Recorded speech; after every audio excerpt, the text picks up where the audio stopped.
करो, जितना जल्दी ये काम खत्म करके चले जाए उतना अच्छा है। हाँ हाँ कर रहा हूँ, मेहनत का काम है। एक तो पूरा अंधेरा है यहाँ पे। हो जाए तो बताना, मैं हथौड़ा और तीर लेकर तैयार हूँ। शाम के 8 बज रहे हैं। छोटे से गांव में अंधेरा ढल चुका है। गांव सुनसान पड़ा है। आवाज बस बारिश की झमझम की आ रही है, और इस झमझम की आवाज को चीरती हुई एक और आवाज आ रही है एक छोटे से मकान से। जगनलाल की बीवी जोर जोर से चीख रही है। डॉक्टर ने बच्चे की डिलीवरी का दिन 2 हफ्ते बाद का बताया था, पर शायद होनी को कुछ और ही मंजूर था। उसका दर्द से बहुत बुरा हाल है। बारिश की वजह से पास के शहर जाके डॉक्टर साहब को ले आना भी मुश्किल है। लोगों ने तय किया कि एक गाड़ी लेके उसे ही शहर लेके जाएंगे। हरिया को भेजा गया गाड़ी लेने के लिए। इधर गांव की दाई कोशिश कर रही थी कि जंगलाल का बच्चा सही सलामत दुनिया में आ जाए, और उसकी बीवी का दर्द बढ़ता ही जा रहा है। चीखें और जोर होने लगी, और देखते ही देखते कुछ ही देर में सारा घर खामोश हो गया। एक अजीब सी मनहूसियत फैल गई पूरे कमरे में। मगनलाल खुद को मजबूत दिखाने की कोशिश तो कर रहा था, पर उसकी आंखों में आंसू छलक आए थे। मगनलाल की पत्नी अब इस दुनिया में नहीं रही। उसका बच्चा भी मरा हुआ पैदा हुआ था। जो दिन मगनलाल के लिए सबसे ज्यादा खुशी का दिन होने वाला था, वही सबसे ज्यादा दुख का दिन बन चुका था। पर मगनलाल के साथ ही ये शायद बाकी गांव वालों के लिए भी एक बहुत बड़ी परेशानी का सबब बन चुका था। एक कमरे में कुछ लोग जमा थे। अब जो हो गया है वो तो हो गया, उन्हीं को कौन टाल सकता है। पर अब जो अनहोनी हो सकती है उसके बारे में कुछ करना होगा। मगन, तुम तो जानते हो कि ऐसे मामले में हमें क्या करना होता है और क्यों करना होता है। तुम खुद भी तो कई बार इस क्रिया में शामिल थे। अफसोस कि इस बार इस क्रिया के बीच में तुम हो। तुम्हें मजबूत रहना पड़ेगा। ये गांव की भलाई के लिए है।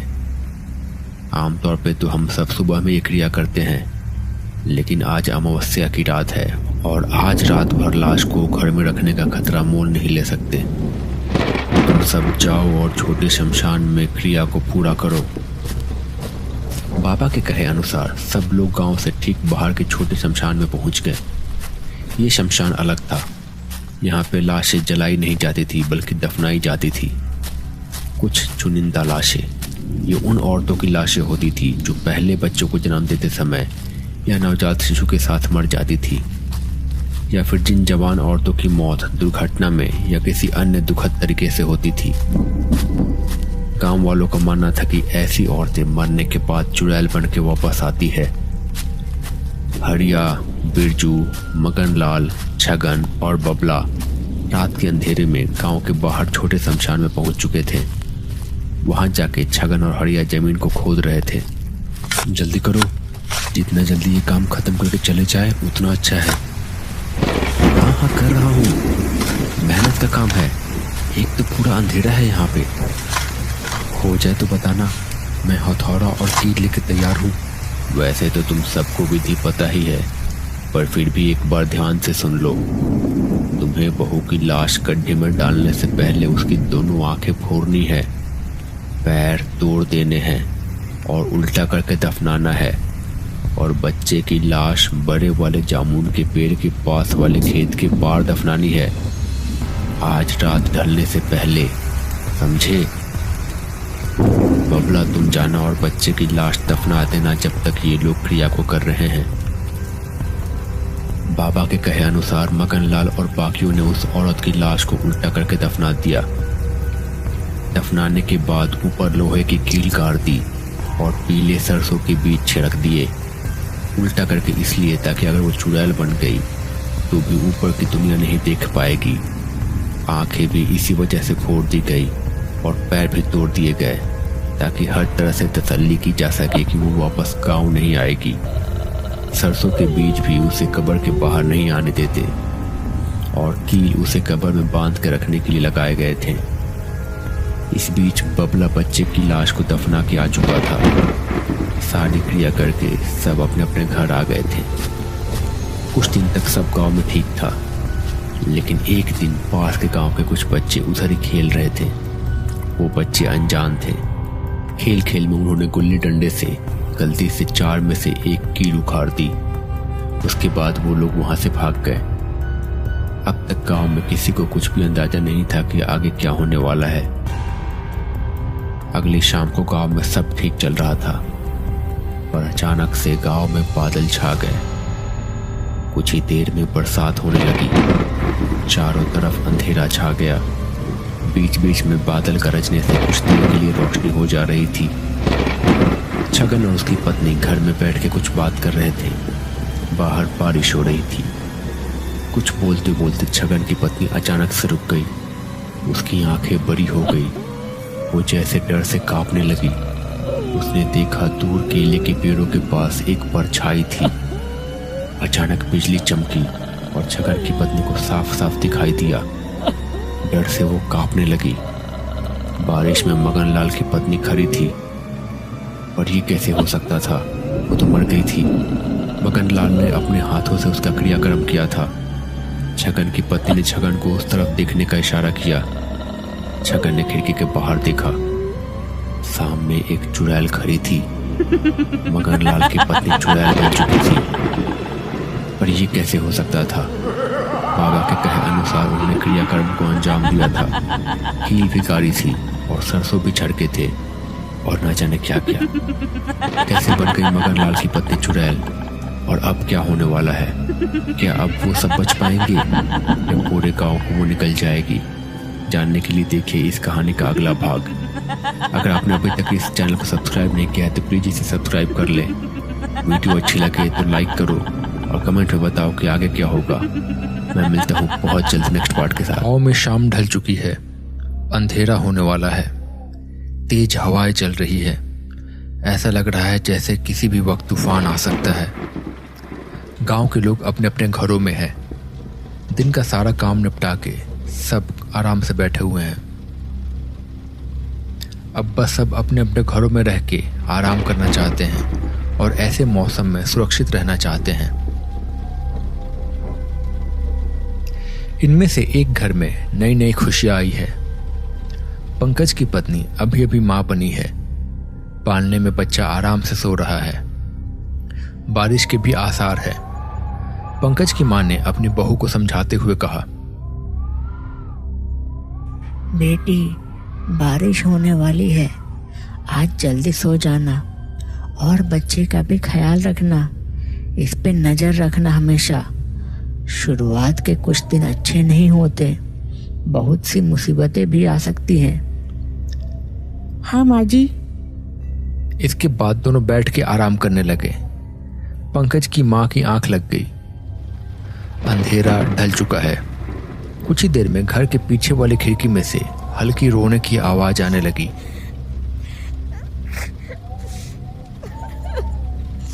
रेखा ने पहले तो नजरअंदाज कर दिया बात को, पर जब आवाज तेज आने लगी तो उससे रहा नहीं गया।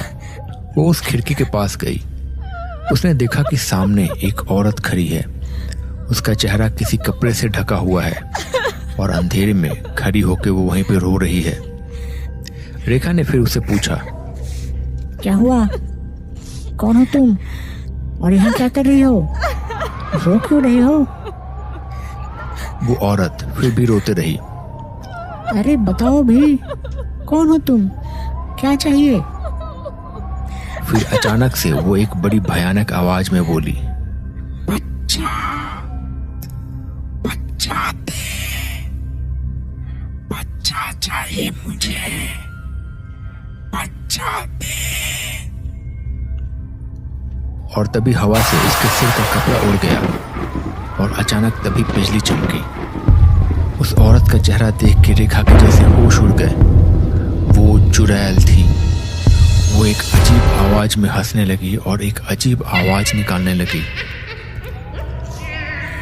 तभी पंकज की मां की आंखें खुल गई। वो भी देख के घबरा गई उसे। वो वहां आके बोली, भाग, भाग जा यहाँ से, भाग वरना आग से जला दूंगी। भाग यहाँ से, भाग जा, भाग। और वो चुड़ैल वहीं खड़ी होकर हंसती रही।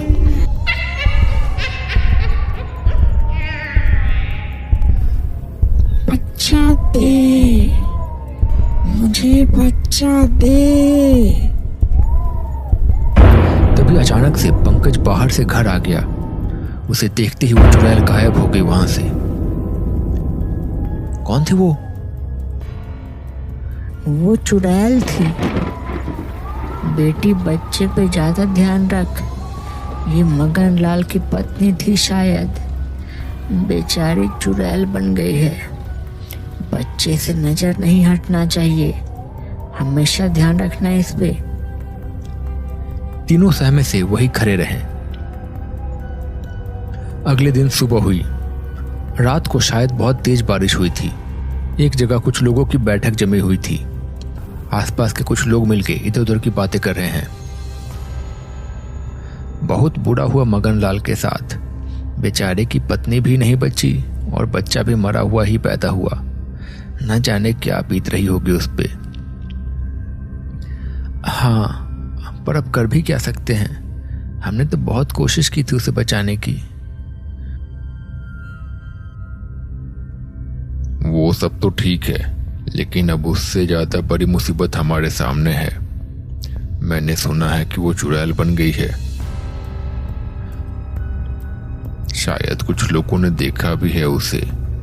वो लौट आई है और वो चुड़ैल बन गई है। पर अब जाने क्या होगा और कैसे होगा। पर ये सब कैसे हो सकता है? हमने तो सब कुछ किया था। जैसा आपने बताया था वैसा ही हमने सब किया था। हाँ, मैं समझ सकता हूँ, पर पता नहीं फिर भी वो चुड़ैल बन गई है। कोई बात नहीं, अभी ध्यान से रहो। अकेले रात को बाहर मत जाओ, और अगर रात को कोई बुलाए तो दरवाजा खोलने की जरूरत नहीं है। उसी दिन शाम को हरिया और विकास दूसरे गांव से अपने गांव की ओर लौट रहे थे। हल्का अंधेरा हो चुका था। रास्ते के दोनों ओर पेड़ थे। गांव अभी कुछ दूर पे था। तभी बारिश होने लगी थी। हवाएं तेज चल रही थी। वो लोग धीरे धीरे रास्ते पे आगे बढ़ते जा रहे थे। भाई एक अजीब सी बेचैनी सी हो रही है इस रास्ते पे। एक अजब सी खामोशी है। आज कोई कुत्ता या जानवर भी नहीं दिख रहा है यहाँ पे। आवाज भी अलग है। हाँ, ये बात तो तूने सही कही।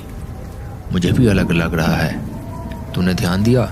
इतनी बारिश हो रही है पर फिर भी किसी मेंढक की आवाज भी नहीं आ रही है, ना ही किसी झिंगुर की। हाँ ना, वही तो। ऊपर से ये गांव में अलग अलग बातें चल रही हैं कि वो लौट आई, ये लौट आई, वो लौट आई। कौन लौट आई? इतने में उन्हें किसी के रोने की आवाज सुनाई दी। ऐसा लग रहा था जैसे कोई बहुत जोर जोर से रो रही है।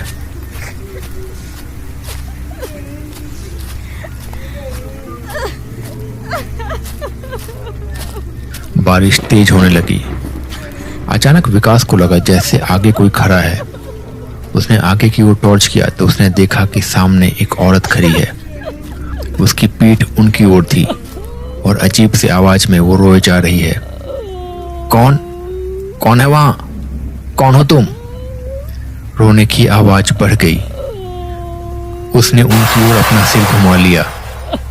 अचानक उसका चेहरा देख के दोनों के होश उड़ गए। उनका दिल इतनी जोर जोर से धड़कने लगा जैसे सीने से बाहर आ जाएगा। सामने वही चुड़ैल खड़ी थी। उसने उनकी ओर हाथ बढ़ाया और एक बड़ी भयानक आवाज में उसने कहा, मुझे मेरा बच्चा लौटा दो, मुझे मेरा बच्चा लौटा दो। वो दोनों घबरा के पीछे मुड़े और मुड़ के भागने की कोशिश करने लगे। जैसे ही वो पीछे मुड़े वो चुड़ैल उनके ठीक सामने खड़ी थी। उसने फिर से उसी भयानक आवाज में कहा, मुझे मेरा बच्चा लौटा दो, मुझे मेरा बच्चा चाहिए, मुझे मेरा बच्चा लौटा दो, वरना मैं किसी को भी नहीं छोड़ूंगी। और एक जोर की चीख गूंज पड़ी। वो दोनों फिर जैसे तैसे हड़बड़ाते हुए वहां से बाहर भाग निकले और जैसे तैसे गांव पहुंचे। उस रात को वो लोग अपने अपने घर में जाके सो गए। अगले दिन सुबह फिर से बैठक लगी। गांव के लोग वहां मौजूद थे। बाबा ने फिर कहा, ये हमारे लिए बहुत गंभीर मुद्दा है। इतना कुछ करने के बाद भी वो लौट कैसे आई? पर जैसा कि तुमने कहा कि वो बोल रही है कि उसे उसका बच्चा चाहिए, पर हमने तो उसके बच्चे को भी ठीक से दफनाया था। क्या उसका बच्चा मुक्त नहीं हुआ? वो लोग अभी बात कर ही रहे थे कि गांव का ब्रिज वहां आया और उसने कहा, बाबा जल्दी चलिए, एक बहुत दुखद घटना घटी है। गांव की जो दाई है ना, उसे किसी ने बहुत ही बेरहमी से मार डाला है। वो लोग जल्दी से दाई के घर पहुंचे। वहां पे जाके उन्होंने देखा कि दाई जमीन पे गिरी हुई थी। किसी ने उसकी दोनों आंखें फोड़ धीरे धीरे आगे की ओर बढ़ते जा रहे हैं। रास्ते में दुकान से सामान लेना है। हाँ, अभी तो दुकान खुला होगा, पर आज तो ज्यादा कमाई भी नहीं हुई। देखते हैं ना, थोड़ा बहुत जो भी मिल जाए। दूसरे गांव से दिन की मजदूरी खत्म करके ब्रिज और बबला दोनों अपने गांव लौट रहे हैं। दिन भर की मजदूरी का हिसाब हर शाम को हो जाता है। जो भी थोड़े बहुत पैसे बचते हैं उनसे वो लोग जाके कुछ सामान खरीद लेते हैं। धीरे धीरे वो दोनों एक किराना दुकान पहुंचे। भाई 1 किलो चावल और 250 ग्राम मूंग की दाल देना। हाँ ठीक है, ये लो 80 रुपए हुए। 80 रुपए? पर मेरे पास तो बस 70 हैं। कुछ कम कर दो ना भाई। ज्यादा से ज्यादा 5 रुपए कम होंगे। 75 दे दो, चलो। पर मेरे पास तो 70 ही हैं, कम कर दो ना। कम वम नहीं होगा। 750 ग्राम चावल ले लो, ये लो। चले आते हैं कहां कहां से। इसके बाद वो दोनों वहां से गांव की ओर चल पड़े। चलते चलते बबला बहुत शांत था। ब्रिज ने फिर कहा, क्या हो बबला, इतना शांत क्यों है? ये दुकान वाले की बात पे ज्यादा ध्यान मत दे, ये सब तो होता ही रहता है। क्या बोलो यार, अब मैं, क्या ही जिंदगी है हमारी। दिन भर मेहनत करो और शाम को फिर वही कम पड़ जाते हैं। जिस दिन बहुत ज़्यादा कमाई हो जाती है उस दिन बस घर में जाके खीर पूरी बन जाती है। बस रोज़ कमाओ और रोज़ शाम को सब खत्म, अगले दिन फिर कमाओ। इसी भाग दौड़ में लगे हुए हैं। हाँ भाई, लगता है इसी तरह किसी दिन पिस पिस के मर जाएंगे। नहीं भाई, ऐसे तो नहीं मरूंगा मैं कुछ करूंगा, कुछ तो करूंगा मैं। खैर जाने दे, चल जल्दी वरना बारिश आ जाएगी। इसके बाद दोनों अपने अपने घर की ओर चल पड़े। करीब 11 बजे रात को जैसे तैसे छुप छुपा के बबला एक झोपड़ी में पहुंचा। ये झोपड़ी थी गांव की ताई की, पर इस वक्त वहां का रूप रंग कुछ और ही है। यहाँ कई सारे निशान बने हुए हैं और माहौल बड़ा मनहूस सा लग रहा है। दाई ने भी इस वक्त काले कपड़े पहने हुए हैं। बबला दाई के सामने आ गया। चुड़ैल बदला ले रही है शायद, हम अब अगले नहीं बनना चाहते। दोनों डर और घबराहट में कांप गए। बाबा भी परेशान होने लगे। उन्हें भी नहीं पता था कि अब आगे क्या होने वाला है। कुछ तो बात है यहाँ पे, कुछ तो गड़बड़ है। देखो यहाँ पे ये सब जो निशान है, जो सामान है, ये सब आम तौर पे इस्तेमाल नहीं होता। ये सब काला जादू और तंत्र मंत्र में इस्तेमाल होता है। मुझे लगता है कि उसके चुड़ैल बनने में और दाई माँ की मौत में जरूर न कुछ संबंध है। और यहाँ पे इस सामान का बड़ा हाथ है। ये देखो, उस बच्चे का कपड़ा भी यहीं पड़ा हुआ है। हो ना हो कुछ तो तंत्र कर रही थी वो इसी पे। एक काम करो, जाके एक बार देखो तो जहाँ पे बच्चे को दफनाया था वहाँ पे वो बच्चा है कि नहीं, या किसी ने छेड़छाड़ तो नहीं की उसकी लाश के साथ। शाम को फिर मिलना बैठक पे। बाबा के कहने पे वो दोनों लोग वहां पे गए और जहाँ पे बच्चे को दफनाया था वो जगह देख के लौटे। बाबा हमने देखा, वहाँ बच्चे की लाश नहीं थी, किसी ने शायद उसे निकाल लिया है। मतलब मेरा शक सही निकला, जरूर दाई ने ही कुछ गड़बड़ की थी। बरसात की रात में हवाएं तेज चल रही है, पेड़ बारिश और हवा के बीच बड़े तेज हिल रहे हैं, ऐसा लग रहा है जैसे चिल्ला रहे हों। झोपड़ी के अंदर दाई एक पत्थर के चबूतरे के सामने खड़ी है। सामने कुछ मोमबत्तियां जल रही हैं, कुछ अजीब से निशान बने हुए हैं और बीचों बीच एक छोटे से बच्चे की लाश पड़ी हुई है। थोड़ी देर में उस बुढ़िया ने उस बच्चे के सिर पे चाकू से वही निशान बना दिया जो नीचे बनाए हुए थे। इसके बाद वो बुढ़िया कुछ मंत्र बड़बड़ाने लगी।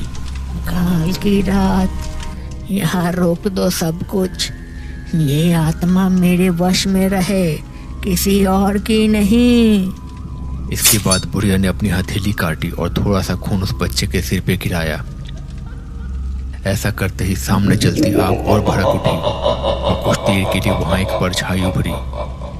एक पल के लिए सब खामोश हो गया था और एक अजीब सी हंसी गूंज पड़ी और फिर अचानक से बंद हो गई। उसके बाद सब कुछ शांत हो गया। फिर बुढ़िया ने कुछ और मंत्र पढ़े और फिर एक अजीब सी शैतानी हंसी के साथ कहा, आत्मा को कैद करो, इस जिस्म के जरिए मेरी शक्ति बढ़ाओ। ऐसा करते ही एक बच्चे की रोने की आवाज गूंज पड़ी और फिर शांत हो गई और कमरे में एक अजीब दुर्गंध फैल गई। पर तभी दूर कहीं से एक औरत के चीखने की आवाज सुनाई दी। बुढ़िया ने वो आवाज सुनी और अचानक से घबरा गई। हड़बड़ी में उसने बाकी चीजें वहां से साफ की और बच्चे की लाश को जाके झोपड़ी के बाहर थोड़ी दूर पे जाके नीचे दफना दिया। पेड़ और ज्यादा जोर से झूमने लगे। ऐसा लग रहा था जैसे उन्हें समझ में आ गया है कि कुछ अनहोनी घटना घट चुकी है। उसे उसके कर्मों की सजा मिल गई, पर मुझे ये नहीं समझ में आ रहा है कि आखिर चुड़ैल ने दाई को मारा कैसे। तंत्र साधना करने से पहले उसे अपने वश में रखने के लिए लोग, ये जो तांत्रिक होते हैं, ये एक रक्षा कवच बनाते हैं। अक्सर तांत्रिक ये काम करते हैं और इसे तोड़ना किसी आत्मा के वश में नहीं होता। पर फिर चुड़ैल ने वो कवच तोड़ के उसे मार कैसे दिया। खैर छोड़ो, चलो हमें वहां जाना होगा। उस बच्चे की लाश को ढूंढ के उसे अच्छे से दफनाना होगा, उसके बाद ही शायद वो शांत होगी, या शायद उसकी लाश को जलाना पड़ेगा, क्योंकि हो सकता है कि तंत्र के बाद उसकी लाश अब पवित्र नहीं बची। वो लोग सब मिलके दाई के घर की ओर निकल पड़े। आज की रात अमावस की रात थी। आज की रात और ज्यादा काली थी। चारों तरफ मनहूसियत फैली हुई थी। सब खामोश थे, रास्ते पे चुपचाप चले जा रहे थे। जैसे ही वो लोग दाई के घर के पास पहुंचे, तभी अचानक से एक औरत के रोने की आवाज आने लगी। उनको समझ में आ गया कि वो उनके आसपास ही है कहीं पे, पर फिर भी वो लोग उसी रास्ते पे आके चलते रहे। धीरे धीरे वो लोग दाई के घर पहुंचे। ढूंढो, यहीं आसपास बच्चे का शरीर होगा। तंत्र करने के बाद उसने छुपा दिया होगा इधर उधर।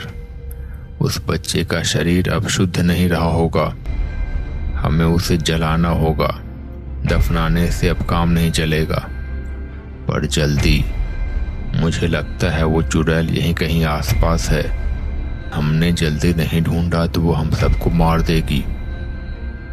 बाबा की बात सुन के सब इधर उधर ढूंढने लगे। विकास कमरे के कोने में जाके देख रहा था, तभी उसे किसी के रोने की आवाज सुनाई दी। उसने ऊपर देखा तो छत पर चुड़ैल चिपकी हुई थी। इससे पहले कि वो कुछ सोच पाता, वो उसकी ओर चिपकी। उसने विकास को मार डाला। आ गए? मैं तुम्हारा ही इंतजार कर रही थी। हाँ, मुझे भी बहुत दिनों से इसका इंतजार था। कहिए, मुझे क्या करना होगा? कैसे मुझे रुपया पैसा मिलेगा? मैं अब तंग आ चुका हूँ इस गरीबी से। पैसा कमाने के लिए मैं जो भी हो सके करूँगा, कुछ भी करूँगा। इसके लिए हमें एक बहुत ज़रूरी चीज़ चाहिए। मगन लाल के बच्चे की लाश चाहिए हमें। उसे कहाँ दफनाया है बस तुम्हें पता है। वो लाश लाके दो मुझे, बाकी का मुझ पे छोड़ दो। एक बार मेरी क्रिया पूरी हो गई तो उसके बाद मेरे पास इतनी शक्ति आ जाएगी कि जो मांगोगे मैं दे दूंगी तुम्हें। पर ध्यान रखना कोई देखे ना तुम्हें ऐसा करते हुए। बबला ने हाँ में सर हिलाया और निकल पड़ा उसी जगह जहाँ पे उसने मगन लाल के बच्चे की लाश को दफनाया था। वहां जाके उसने बच्चे की लाश को खोद के बाहर निकाला और फिर वैसे ही उसे लेके ताई के पास आ गया। लाओ, दे दो मुझे, और अब तुम जाओ यहाँ से अपने घर।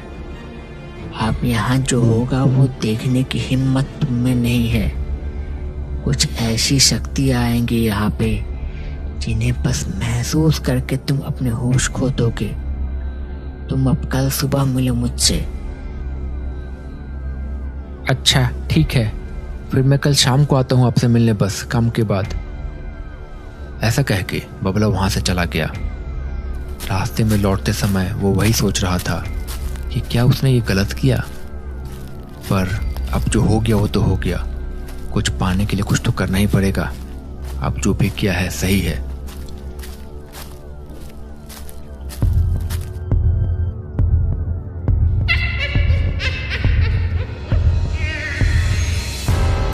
इसके थोड़ी ही देर में वो बाबा की ओर बढ़ी। धीरे-धीरे वो बाबा के एकदम करीब आ गई। वो बाबा पे हमला करने वाले थी, पर तभी वो रुक गई। कोई पीछे से बोला, छोड़ दो उन्हें, हमारा बच्चा हमारे पास है और अब मैं अपने बच्चे को मुक्ति दे दूंगा और इसके साथ साथ ही तुम भी मुक्त हो जाओगी। अब आराम करो, तुम शांत हो जाओ। वहां पे मगन लाल बच्चे की लाश के साथ खड़ा था। उसने जमीन पे वो लाश को नीचे रख दिया और आग लगा दी उसे। थोड़ी ही देर में लाश जलने लगी। चुड़ैल उसे देखती रही और फिर अचानक से वहां से गायब हो गई। बच्चे की लाश के जलने के साथ ही दोनों को मुक्ति मिल गई थी शायद। मुझे अपना बच्चा आखिरकार मिल गया। अब मेरे बच्चे को और मेरी पत्नी को आखिरकार शांति मिल गई होगी। पर तुम्हें कैसे पता कि बच्चा यहाँ कहीं होगा? क्योंकि उस दिन मैं इधर से गुजर रहा था। मैं बहुत ज़्यादा दुख में था। मैं अंतिम बार अपनी पत्नी की कब्र पे गया था, फिर उसके बाद अपने बच्चे की कब्र पे गया, पर मैंने देखा कि मेरे बच्चे की कब्र खुदी हुई है। मैं समझ गया कि कोई तांत्रिक मेरे बच्चे के शरीर से तंत्र साधना कर रहा है। मैं गुस्से में वहाँ से अपने घर की ओर जाने लगा। तभी मैंने इस घर से आवाज़ें सुनी। मैं पास आया तो देखा कि ताई मेरे बच्चे के साथ कुछ काला जादू कर रही है। तब तो मुझे समझ ही में नहीं आया कि मैं क्या करूं। मैं अपने घर लौट आया। मैंने सोचा कि सब आप सबको बता दूं, लेकिन अपने बच्चे की वो हालत देख के मुझसे रहा नहीं गया। और फिर मैं ताई के घर गया। ताई ने चुड़ैल से बचने का घेरा तो बना रखा था, पर इंसानों से नहीं। और फिर मैंने ताई को मार डाला और अपने बच्चे का बदला ले लिया। और मुझे कोई पछतावा भी नहीं है इस बात का। अब आप लोग मुझे जो भी सजा देना चाहो मुझे मंजूर है। मैं खुशी खुशी सब कुछ स्वीकार कर लूंगा। सभी उसे बस देखते रह गए। उन्हें समझ में नहीं आया कि अब वो करे तो क्या करे इस हालात में। तो दोस्तों, कैसा लगा आपको ये वीडियो? अगर आपको ये वीडियो पसंद आया है तो प्लीज़ इसको लाइक कीजिए। अगर अभी तक आपने चैनल को सब्सक्राइब नहीं किया है तो प्लीज़ सब्सक्राइब कर लीजिए और कमेंट में लिखिए कि आपका नाम क्या है, कहाँ से देख रहे हैं। और जैसा कि लास्ट वीडियो में था, इस बार भी जो भी बेस्ट कमेंट्स होंगे उनके नामों को और उनके जगह को मैं शाउट आउट दूंगा। मैं मिलता हूँ बहुत जल्द एक नए वीडियो के साथ। तब तक के लिए बाय बाय। अपना ख्याल रखिए।